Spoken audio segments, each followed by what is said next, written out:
et bienvenue sur le quart d'heure, hashtag LQH, un rendez-vous qui fait du bien, et bienvenue sur Happiness Factory. Je suis Barbara Rebel, coach Happiness. Merci d'être là pour une nouvelle vidéo qui donne la pêche sur le thème de la motivation. Et aujourd'hui, on va voir ensemble le passage à l'action avec la méthode Kaizen. Alors j'imagine que parfois, tu as vraiment envie d'atteindre un objectif. Ça peut être de te mettre à ton compte, de faire le tour du monde, de rencontrer l'âme sœur, ça peut être tout simplement de dormir plus chaque nuit, de changer de vie, d'arrêter de fumer ou alors de boire plus d'eau. Bref, tu n'y arrives pas, ça t'énerve, tu t'en veux, du coup tu culpabilises, tu te donnes des noms d'oiseaux. Tu penses que tu es la seule personne au monde qui n'arrive pas à mettre en place des changements durables parce qu'en fait, il n'y a qu'à voir les comptes Insta des autres, hein. C'est la preuve flagrante qu'ils y arrivent. Alors, comment faire concrètement pour atteindre enfin cet objectif que tu t'es fixé? Parmi les méthodes que je pratique et que j'enseigne pour atteindre un objectif, il y a le Kaizen. Et qu'est-ce que le Kaizen? Le Kaizen, ça consiste à se fixer des objectifs modestes et progressifs, à se concentrer sur de petits efforts plutôt que de s'engager dans de grands travaux. Comme le dit Robert Morer, l'auteur du livre Un petit pas peut changer votre vie, le Kaizen nous aide à atteindre des objectifs majeurs sur le mode mineur. Le Kaizen est la fusion des deux mots japonais Kai et Zen qui signifient respectivement changement et meilleur. En général, on le traduit en français par amélioration continue, mais personnellement, moi, je préfère l'appeler la méthode des petits pas. Le Kaizen a beaucoup été utilisé par des entreprises japonaises à partir des années 50, notamment par Toyota, qui en a fait l'un de ses principes directeurs. En mettant en place des actions concrètes, simples et peu onéreuses, suggérées d'ailleurs par les employés eux-mêmes, les véhicules Toyota et Lexus sont devenus un gage de qualité et dans les enquêtes de satisfaction d'automobilistes, ces voitures sont systématiquement mieux notées que celles des autres constructeurs automobiles. Dire la puissance du Kaizen quand il est appliqué à l'échelle industrielle. Comment appliquer le Kaizen à un objectif personnel? C'est ça qui nous intéresse aujourd'hui. Eh bien, tous les changements, même positifs, génèrent de l'anxiété. Notre cerveau reptilien n'aime pas le changement qui est pour lui synonyme d'insécurité, d'inconfort et même de danger. Voilà sans doute pourquoi nos efforts échouent et plus l'objectif est important pour toi, c'est-à-dire plus il y a un enjeu, plus tes peurs vont se réveiller et t'empêcher d'avancer. Et c'est probablement là que tu vas être tenté de procrastiner, c'est-à-dire de remettre au lendemain. Bref, tu vas te chercher des excuses pour ne pas effectuer les changements nécessaires dans ta vie. Le Kaizen découpe l'objectif à atteindre en petites étapes, et même en très petites étapes, un peu comme un salami que tu coupes en fines tranches. Chaque petit changement que tu fais te paraît totalement inoffensif dans le Kaizen, parce que tu peux l'intégrer dans ton quotidien sans tout bouleverser. Et c'est ça l'idée puissante. En faisant de tout petits changements de rien du tout, ce que les Anglais appellent les tiny habits, tu vas avancer vers ton objectif sans même t'en rendre compte et tu verras que ces petits changements répétés, parfois imperceptibles, mis bout à bout, sont plus efficaces qu'un unique changement radical parce qu'ils vont déjouer les peurs qui te paralysent. Par exemple, si tu veux perdre du poids, tu vas te fixer un objectif très bas de 100 grammes par semaine. Pour y arriver, tu n'auras pas besoin de passer par des privations importantes, il suffira de diminuer ta ration journalière d'une cuillère de riz ou d'une tranche de pain. C'est un objectif très raisonnable, donc tu sais d'avance que tu vas y arriver. Du coup, pas de stress et pas de peur de l'échec. Et une fois que cette habitude est acquise, eh bien, tu pourras passer à l'étape suivante. Parfois, ce n'est pas une question de peur, mais une question de sommet. L'objectif te paraît inatteignable, tu as placé la barre trop haut et ça te décourage.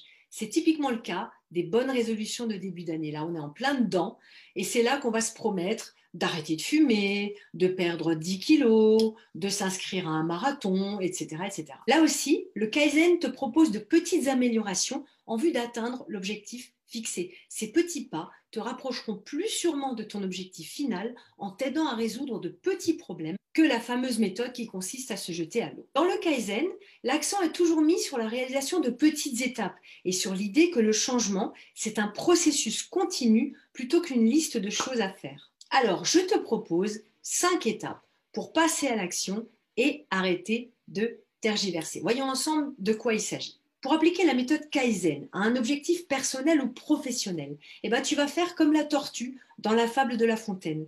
La tortue, elle a gagné la course sur le lièvre parce que c'est vrai, elle avance à très petits pas, lentement, mais sûrement, alors que le lièvre, lui, il fait de grands bonds, mais il s'arrête à tout bout de champ, et au final, c'est lui qui n'atteindra pas l'objectif, c'est lui qui va arriver après la tortue. Alors, tu es prêt à devenir une tortue?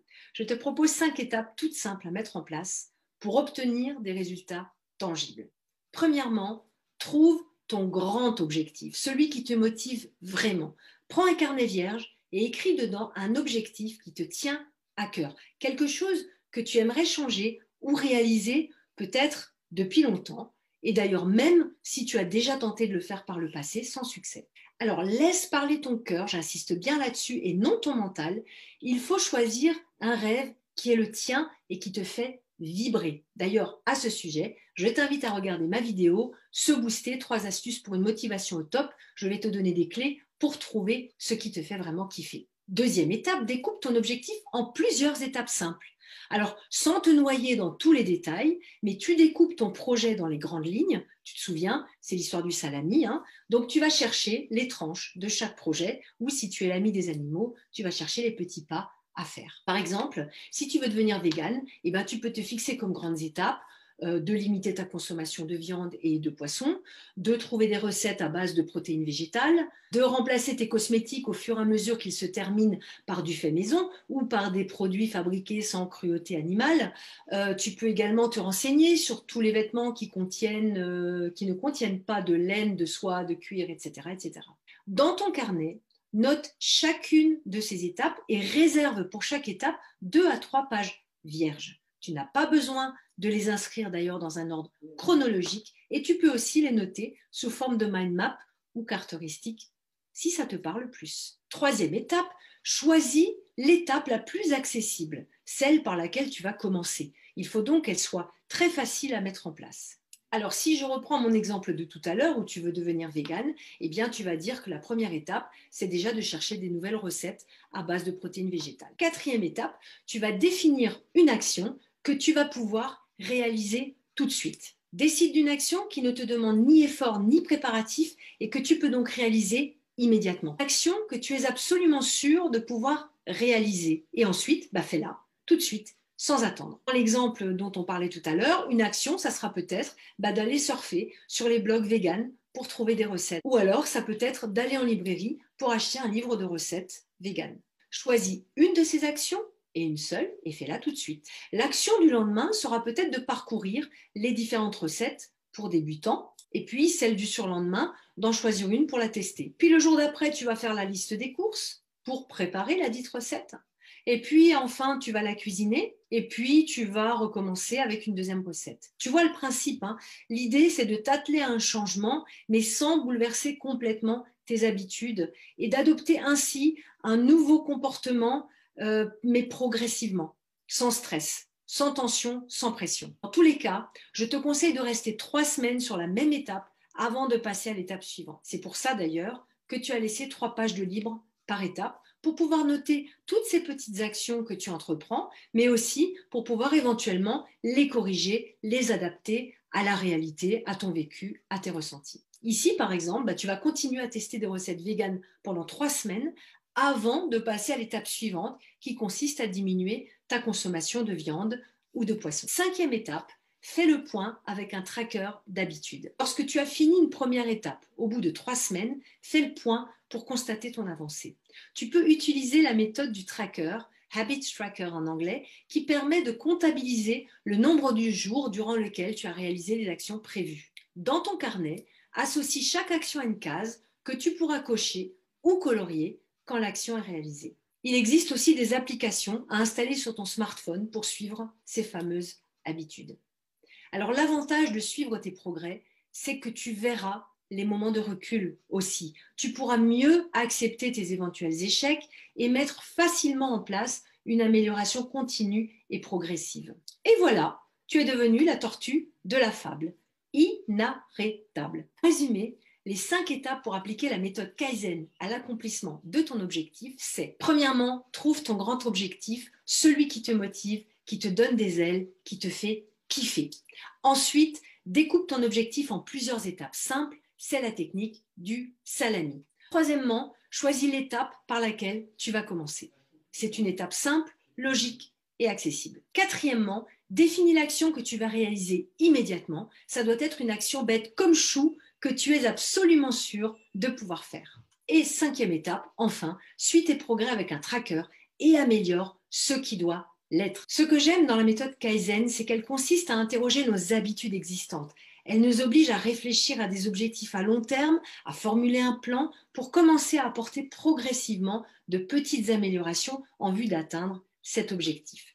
Ce faisant, eh bien, nous révisons aussi notre état d'esprit, notre attitude face au changement. Ce qui me plaît particulièrement dans cette méthode, c'est qu'elle est douce, bienveillante et finalement, elle se rapproche des rythmes naturels d'évolution. Elle revient à accepter que tu n'es pas parfaite, mais que par de petits changements quotidiens, tu peux t'améliorer et améliorer ta vie.